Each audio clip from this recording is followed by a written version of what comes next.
ನಮಸ್ಕಾರ ವೀಕ್ಷಕರೇ, PR ಅಕಾಡೆಮಿಗೆ ಸ್ವಾಗತ. ನೀವೇನಾದ್ರೂ ಸರ್ಕಾರಿ ಹುದ್ದೆಯನ್ನ ಹುಡುಕ್ತಾ ಇದ್ದೀರಾ ಅಂತ ಹೇಳಿದ್ರೆ ತಿಂಗಳಿಗೆ 1 ಲಕ್ಷ ರೂಪಾಯಿ ಸಂಬಳ ಸಿಗುವಂತಹ ಕೆಲಸ ಇದಾಗಿದೆ.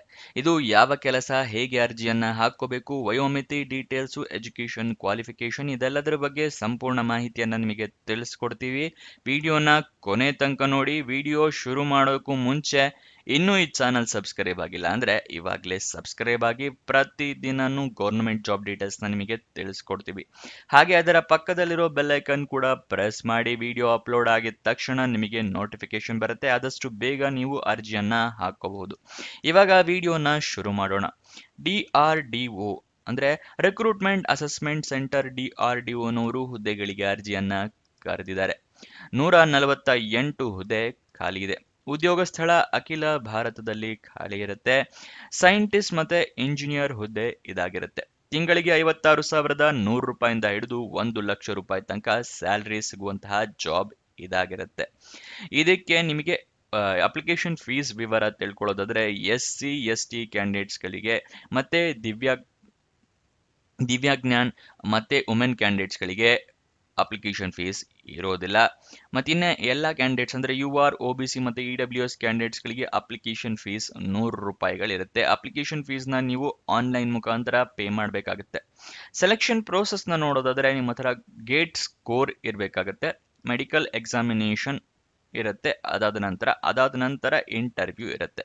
ಗೊತ್ತಾಯ್ತಲ್ವಾ? ಯಾವುದೇ ರೀತಿಯ ಲಿಖಿತ ಪರೀಕ್ಷೆ ಇರೋದಿಲ್ಲ. ಗೇಟ್ ಸ್ಕೋರ್ ಬೇಕು, ಆಮೇಲೆ ನಿಮ್ಮನ್ನ ಮೆಡಿಕಲ್ ಎಕ್ಸಾಮಿನೇಷನ್ ಮಾಡ್ತಾರೆ, ಆಮೇಲೆ ನಿಮ್ಮನ್ನ ಸಂದರ್ಶನಕ್ಕೆ ತಗೊಂಡು ಈ ಜಾಬ್ನ ಕೊಡ್ತಾರೆ. ಇದಿಷ್ಟು ಸೆಲೆಕ್ಷನ್ ಪ್ರೋಸೆಸ್ನ ವಿವರ ಆಗಿದೆ. ನೆಕ್ಸ್ಟ್ ನಿಮಗೆ ವಯೋಮಿತಿಯ ಡೀಟೇಲ್ಸ್ನ ತಿಳಿಸ್ಕೊಡ್ತೀನಿ ಏನಿರಬೇಕು ಅಂತ ಹೇಳಿ. ಅದಕ್ಕಿಂತ ಮುಂಚೆ ಇನ್ನೂ ಈ ವಿಡಿಯೋಗೆ ಲೈಕ್ ಮಾಡಿಲ್ಲ ಅಂದ್ರೆ ದಯವಿಟ್ಟು ಲೈಕ್ ಮಾಡಿ, ಹಲವಾರು ಜನರಿಗೆ ಈ ವಿಡಿಯೋನ ತಲುಪೋ ಥರ ಮಾಡಿ.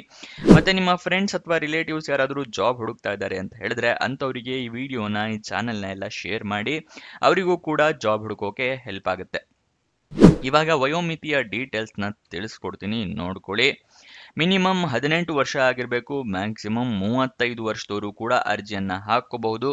18 ವರ್ಷ ನಿಮಗೆ ಯಾವಾಗ ಆಗಿರ್ಬೇಕು ಅಂದ್ರೆ 10 ಜೂನ್ 2025ಕ್ಕೆ 18 ಆದ್ರೂ ತೊಂದರೆ ಇಲ್ಲ, ಅಂಥವ್ರು ಅರ್ಜಿ ಹಾಕೋಬಹುದು. ಆದರೆ ಕೆಲವೊಂದು ಕೆಟಗರಿ ಅವರಿಗೆ ವಯೋಮಿತಿಯ ಸಡಿಲಿಕೆ ಕೊಟ್ಟಿದ್ದಾರೆ.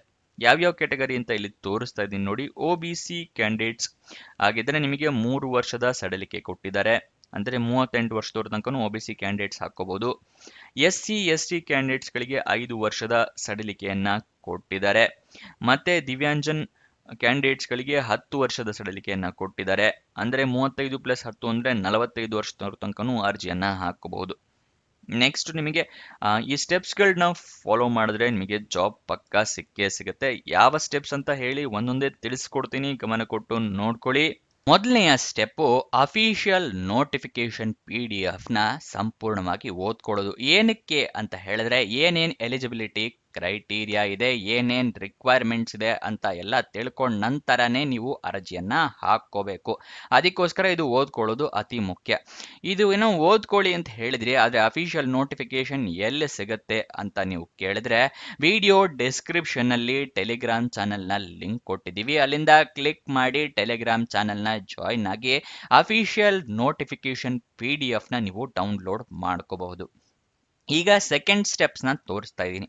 ಅಪ್ಲಿಕೇಶನ್ನ ನೀವು ಆನ್ಲೈನ್ ಮುಖಾಂತರ ಹಾಕ್ಕೋಬೇಕು. ಆನ್ಲೈನ್ ಅರ್ಜಿಯಲ್ಲಿ ಇಮೇಲ್ ID, ಮೊಬೈಲ್ ನಂಬರ್ ಇದನ್ನೆಲ್ಲ ಕರೆಕ್ಟಾಗಿ ಮೆನ್ಷನ್ ಮಾಡಿ. ನಿಮಗೇನಾದರೂ ಜಾಬ್ ಸಿಕ್ಕಿದ್ರೆ ಇಮೇಲ್ ಮುಖಾಂತರ ಅಥವಾ SMS ಮುಖಾಂತರ ನಿಮಗೆ ಕಮ್ಯುನಿಕೇಟ್ ಮಾಡ್ತಾರೆ. ಅದಕ್ಕೋಸ್ಕರ ಓಕೆನಾ. ನೆಕ್ಸ್ಟು ನೀವು ಡಾಕ್ಯುಮೆಂಟ್ಸ್ನೆಲ್ಲ ರೆಡಿ ಇಟ್ಕೋಬೇಕು. ಯಾವುದು ಅಂತ ಕೇಳ್ತಾ ಇದ್ದೀರಾ?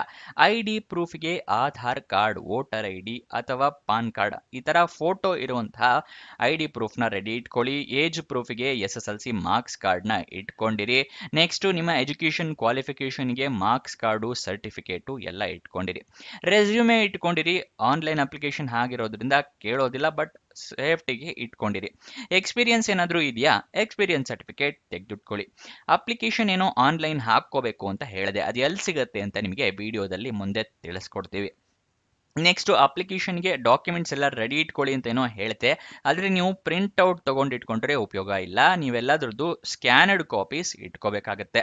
ಅಥವಾ ನೀವು ಮೊಬೈಲ್ನಲ್ಲಿ ಅರ್ಜಿಯನ್ನು ಹಾಕ್ತೀರಾ ಅಂದರೆ ಎಲ್ಲ ಡಾಕ್ಯುಮೆಂಟ್ಸ್ದು ಫೋಟೋ ತಗೊಂಡು ಇಟ್ಕೊಳ್ಳಿ, ಅಪ್ಲೋಡ್ ಮಾಡೋಕ್ಕೆ ಈಸಿ ಆಗುತ್ತೆ. ನೆಕ್ಸ್ಟ್ ನಿಮ್ಮ ರೀಸೆಂಟ್ ಪಾಸ್ಪೋರ್ಟ್ ಸೈಜ್ ಫೋಟೋಗ್ರಾಫ್ ಇಟ್ಕೊಂಡಿರಿ, ಅರ್ಜಿಯಲ್ಲಿ ಕೇಳಿದ್ರೆ ಅಟ್ಯಾಚ್ ಮಾಡಬಹುದು. ಅಪ್ಲಿಕೇಶನ್ ಎಲ್ಲ ಫಿಲಪ್ ಮಾಡಿದ ನಂತರ ಸಬ್ಮಿಟ್ ಬಟನ್ನ ಕ್ಲಿಕ್ ಮಾಡ್ತಿರಲ್ಲ, ಸಬ್ಮಿಟ್ ಬಟನ್ನ ಕ್ಲಿಕ್ ಮಾಡಿದ ಮೇಲೆ ಅಪ್ಲಿಕೇಶನ್ ನಂಬರು ಅಥವಾ ರಿಕ್ವೆಸ್ಟ್ ನಂಬರ್ ಈ ಥರ ಏನಾದರೂ ಬಂದರೆ ಅದನ್ನ ಬರೆದು ಇಟ್ಕೊಳ್ಳಿ ಅಥವಾ ಫೋಟೋ ತಗೊಂಡು ಇಟ್ಕೊಳ್ಳಿ. ನಿಮ್ಮ ಫ್ಯೂಚರ್ ರೆಫರೆನ್ಸ್ಗೆ ಅದು ಬೇಕಾಗತ್ತೆ. ಯಾವ ಸ್ಟೆಪ್ಸು ಅಂತ ಹೇಳಿ ತಿಳ್ಕೊಂಡ್ರಿ. ಇವಾಗ ಯಾವ್ಯಾವ ಹುದ್ದೆ ಎಷ್ಟೆಷ್ಟು ಖಾಲಿ ಇದೆ ಅಂತ ಹೇಳಿ ತಿಳಿಸ್ಕೊಡ್ತಾ ಇದ್ದೀನಿ. ಎಲೆಕ್ಟ್ರಾನಿಕ್ಸ್ ಅಂಡ್ ಕಮ್ಯುನಿಕೇಶನ್ ಇಂಜಿನಿಯರಿಂಗ್ ಹುದ್ದೆ 40 ಖಾಲಿ ಇದೆ. ಮೆಕ್ಯಾನಿಕಲ್ ಇಂಜಿನಿಯರಿಂಗ್ ಹುದ್ದೆ 34, ಕಂಪ್ಯೂಟರ್ ಸೈನ್ಸ್ ಅಂಡ್ ಇಂಜಿನಿಯರಿಂಗ್ ಹುದ್ದೆ 34 ಖಾಲಿ ಇದೆ. ಎಲೆಕ್ಟ್ರಿಕಲ್ ಇಂಜಿನಿಯರಿಂಗ್ ಹುದ್ದೆ 7 ಖಾಲಿ ಇದೆ. ಮೆಟೀರಿಯಲ್ ಸೈನ್ಸ್ ಅಂಡ್ ಇಂಜಿನಿಯರಿಂಗ್ ಅಥವಾ ಮೆಟಲರ್ಜಿಕಲ್ ಇಂಜಿನಿಯರಿಂಗ್ ಹುದ್ದೆ 5 ಖಾಲಿ ಇದೆ. ಫಿಸಿಕ್ಸ್ ಹುದ್ದೆ 4, chemistry 3, chemical engineering 3, aeronautical aerospace engineering 6, mathematics 3, civil engineering 1, biomedical engineering 2, entomology ಹುದ್ದೆ 1, ಬಯೋಸ್ಟ್ಯಾಟಿಸ್ಟಿಕ್ಸ್ ಹುದ್ದೆ 1, ಕ್ಲಿನಿಕಲ್ ಸೈಕಾಲಜಿ ಹುದ್ದೆ 1, ಸೈಕಾಲಜಿ ಹುದ್ದೆ 3 ಖಾಲಿ ಇರುತ್ತೆ. ಇದಿಷ್ಟು ಯಾವ್ಯಾವ ಹುದ್ದೆ ಎಷ್ಟೆಷ್ಟು ಖಾಲಿ ಇದೆ ಅನ್ನೋದರ ವಿವರ. ಅಪ್ಲಿಕೇಶನ್ ಓಪನ್ ಆಗಿದ್ದ ದಿನಾಂಕ ತಿಳ್ಕೊಳ್ಳೋದಾದ್ರೆ 20 ಮೇ 2025ಕ್ಕೆ ಓಪನ್ ಆಗಿರುತ್ತೆ. ಕೊನೆಯ ದಿನಾಂಕ 10 ಜೂನ್ 2025ಕ್ಕೆ ಕೊನೆಗೊಳ್ತಾ ಇದೆ. ಆದಷ್ಟು ಬೇಗ ಅರ್ಜಿಯನ್ನು ಹಾಕೊಳ್ಳಿ. ಕೊನೆ ದಿನಾಂಕ ಹತ್ತಿರ ಬರ್ತಿದ್ದಾಗೆ ಸರ್ವರ್ ಕ್ರ್ಯಾಶ್ ಆಗೋ ಸಾಧ್ಯತೆ ಜಾಸ್ತಿ ಇರುತ್ತೆ. ಅಫಿಷಿಯಲ್ ನೋಟಿಫಿಕೇಶನ್ PDF ಬಗ್ಗೆ ಆವಾಗಲೇ ತಿಳಿಸ್ಕೊಟ್ಟೆ. ಅಪ್ಲಿಕೇಶನ್ ಆನ್ಲೈನ್ ಅಂತ ಹೇಳಿದ್ನಲ್ಲ, ಅದರನ್ನ ಸ್ಕ್ರೀನ್ ಮೇಲೆ ಲಿಂಕ್ನ ತೋರಿಸ್ತಾ ಇದ್ದೀನಿ. ಇದು ಎಲ್ಲಿ ಸಿಗುತ್ತೆ ಅಂತ ಕೇಳಿದ್ರೆ ಡಿಸ್ಕ್ರಿಪ್ಷನ್ನಲ್ಲಿ ವಾಟ್ಸಪ್ ಚಾನಲ್ನ ಲಿಂಕ್ ಕೊಟ್ಟಿದ್ದೀನಿ. ಅಲ್ಲಿಂದ ಕ್ಲಿಕ್ ಮಾಡಿ ವಾಟ್ಸಪ್ ಚಾನಲ್ಗೆ ಹೋಗಿ ಅಪ್ಲಿಕೇಶನ್ ಲಿಂಕ್ನ ಪಡ್ಕೋಬಹುದು. ಪ್ರತಿಯೊಂದು ಜಾಬ್ ಅಪ್ಲಿಕೇಶನ್ ಲಿಂಕ್ ನಿಮಗೆ ವಾಟ್ಸಪ್ನಲ್ಲೇ ಸಿಗುತ್ತೆ. ಸೊ ವಾಟ್ಸಪ್ ಚಾನಲ್ನ ಫಾಲೋ ಮಾಡೋದು ಮರಿಬೇಡಿ. ಅಫಿಷಿಯಲ್ ವೆಬ್ಸೈಟ್ ಅಡ್ರೆಸ್ ಬೇಕು ಅಂದರೆ ಅದನ್ನು ಕೂಡ ಸ್ಕ್ರೀನ್ ಮೇಲೆ ತೋರಿಸ್ತಾ ಇದ್ದೀನಿ. rac.gov.in ಇದು ಅಫಿಷಿಯಲ್ ವೆಬ್ಸೈಟ್ನ ಅಡ್ರೆಸ್ ಆಗಿರುತ್ತೆ. ಗೂಗಲ್ನಲ್ಲಿ ಈ ವೆಬ್ಸೈಟ್ನ ಸರ್ಚ್ ಮಾಡಿ ಅಲ್ಲಿಂದ ಕೂಡ ನೀವು ಜಾಬ್ ಡೀಟೇಲ್ಸ್ ತಿಳ್ಕೋಬಹುದು. ನೆಕ್ಸ್ಟ್ ನಿಮಗೆ ಏನಾದರೂ ಕ್ವಶನ್ಸ್ ಇದೆ ಅಂತ ಹೇಳಿದ್ರೆ ಈ ನೋಟಿಫಿಕೇಶನ್ ಮೇಲೆ ಅವರು ಕಾಂಟ್ಯಾಕ್ಟ್ ನಂಬರ್ನ ಕೊಟ್ಟಿದ್ದಾರೆ. ಈ ಕಾಂಟ್ಯಾಕ್ಟ್ ನಂಬರ್ಗೆ ಕಾಲ್ ಮಾಡಿ ನೀವು ಡೀಟೇಲ್ಸ್ನ ತಿಳ್ಕೋಬಹುದು. ಇದನ್ನು ಕೂಡ ಕೊಟ್ಟಿದ್ದಾರೆ, 2-3 ನಂಬರ್ ಕೊಟ್ಟಿದ್ದಾರೆ, ಅದಕ್ಕೂ ಕಾಲ್ ಮಾಡ್ಬೋದು. ಅಥವಾ ನಿಮಗೇನಾದರೂ ಇಮೇಲ್ ಮುಖಾಂತರ ಡೀಟೇಲ್ಸ್ನ ತಿಳ್ಕೊತೀರಾ ಅಂದರೆ ಇಮೇಲ್ ಐಡಿಗಳು ಕೂಡ ಕೊಟ್ಟಿದ್ದಾರೆ. ಈ ಇಮೇಲ್ ಐಡಿಗೂ ಕೂಡ ಕ್ವಶನ್ಸ್ನ ಮೇಲ್ ಮಾಡಿ ಆನ್ಸರ್ನ ತಿಳ್ಕೊಬಹುದು.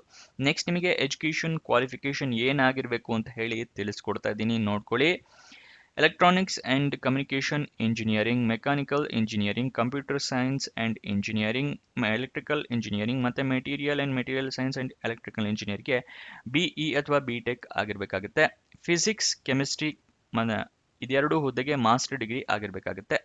ಮತ್ತು ಇಲ್ಲಿ ಹೆಸರುಗಳೇ ತೋರಿಸ್ತಿದ್ದಾಗೆ ಕೆಮಿಕಲ್ ಇಂಜಿನಿಯರಿಂಗ್ ಆಗಿರಬೇಕು. ಏರೋನಾಟಿಕಲ್ ಮತ್ತು ಏರೋಸ್ಪೇಸ್ ಇಂಜಿನಿಯರಿಂಗ್ಗೆ ಅದೇ ರಿಲೇಟೆಡ್ ಆಗಿರಬೇಕಾಗುತ್ತೆ. ಮ್ಯಾಥಮೆಟಿಕ್ಸಿಗೆ ಅಷ್ಟೇ ಮಾಸ್ಟರ್ ಡಿಗ್ರಿ ಆಗಿರಬೇಕು. ಮತ್ತೆ ಕೇಳೋಕೆ ಹೋಗಬೇಡಿ, ಮ್ಯಾಥಮೆಟಿಕ್ಸ್ ಅಂತ ಇರೋದ್ರಿಂದ ಮ್ಯಾಥಮೆಟಿಕ್ಸ್ ರಿಲೇಟೆಡ್ ನೀವು ಮಾಸ್ಟರ್ ಡಿಗ್ರಿ ಮಾಡಿರಬೇಕಾಗುತ್ತೆ. ಇದು ಅಷ್ಟೇ ಸಿವಿಲ್ ಇಂಜಿನಿಯರಿಂಗ್ ಆಗಿರಬೇಕು, ಬಯೋಮೆಡಿಕಲ್ ಇಂಜಿನಿಯರಿಂಗ್ ಆಗಿರಬೇಕು, ಎಂಟಮಾಲಜಿಗೆ ಮಾಸ್ಟರ್ ಡಿಗ್ರಿ ಆಗಿರಬೇಕಾಗುತ್ತೆ. ನೆಕ್ಸ್ಟ್ ಬಯೋಸ್ಟ್ಯಾಟಿಸ್ಟಿಕ್ಸು, ಕ್ಲಿನಿಕಲ್ ಸೈಕಾಲಜಿ ಮತ್ತು ಸೈಕಾಲಜಿಗೆ ಕೂಡ ಮಾಸ್ಟರ್ ಡಿಗ್ರಿ ಮಾಡಿರಬೇಕಾಗುತ್ತೆ. ಇದಿಷ್ಟು ಈ ಜಾಬ್ನ ವಿವರ. ಏನಾದರೂ ಡೌಟ್ಸ್ ಅಥವಾ ಕ್ವಶನ್ಸ್ ಇದೆ ಅಂತ ಹೇಳಿದ್ರೆ ಕಮೆಂಟ್ ಬಾಕ್ಸ್ನಲ್ಲಿ ಕಮೆಂಟ್ ಮಾಡಿ, ನಾವು ಉತ್ತರ ಕೊಡೋದಕ್ಕೆ ಪ್ರಯತ್ನ ಮಾಡ್ತೀವಿ. ನೀವು ಇನ್ನೂ ನಮ್ಮ ಇನ್ಸ್ಟಾಗ್ರಾಮ್ ಚಾನಲ್ನ ಫಾಲೋ ಮಾಡಿಲ್ಲ ಅಂದರೆ ಡಿಸ್ಕ್ರಿಪ್ಷನಲ್ಲೇ ಅದರ ಲಿಂಕ್ ಕೂಡ ಇದೆ, ಅಲ್ಲಿಂದ ಕ್ಲಿಕ್ ಮಾಡಿ ಇನ್ಸ್ಟಾಗ್ರಾಮ್ನ ಫಾಲೋ ಮಾಡಿ. ಪ್ರತಿದಿನನೂ ಜಾಬ್ ಡೀಟೇಲ್ಸ್, ಜಾಬ್ ಅಪ್ಡೇಟ್ಸ್ನೆಲ್ಲ ಪಡ್ಕೋಬಹುದು ರೀಲ್ ಮುಖಾಂತರ. ಹಾಗೆ ನಿಮ್ಮ ಫ್ರೆಂಡ್ಸ್ ಆ್ಯಂಡ್ ರಿಲೇಟಿವ್ಸ್ಗೆ ಕೂಡ ರೀಲ್ ಮುಖಾಂತರನೇ ಜಾಬ್ ಡೀಟೇಲ್ಸ್ ಎಲ್ಲ ಸೆಂಡ್ ಕೂಡ ಮಾಡಬಹುದು ಇನ್ಸ್ಟಾಗ್ರಾಮ್ನಲ್ಲಿ. ಸೊ ಅದನ್ನು ಫಾಲೋ ಮಾಡೋದು ಮರಿಬೇಡಿ. ಕೊನೆ ತನಕ ನೋಡಿದ್ದಕ್ಕೆ ಧನ್ಯವಾದ. ಇನ್ನೊಂದು ಜಾಬ್ ವಿಡಿಯೋ ಜೊತೆ ಸಿಗೋಣ. ಬಾಯ್ ಬಾಯ್.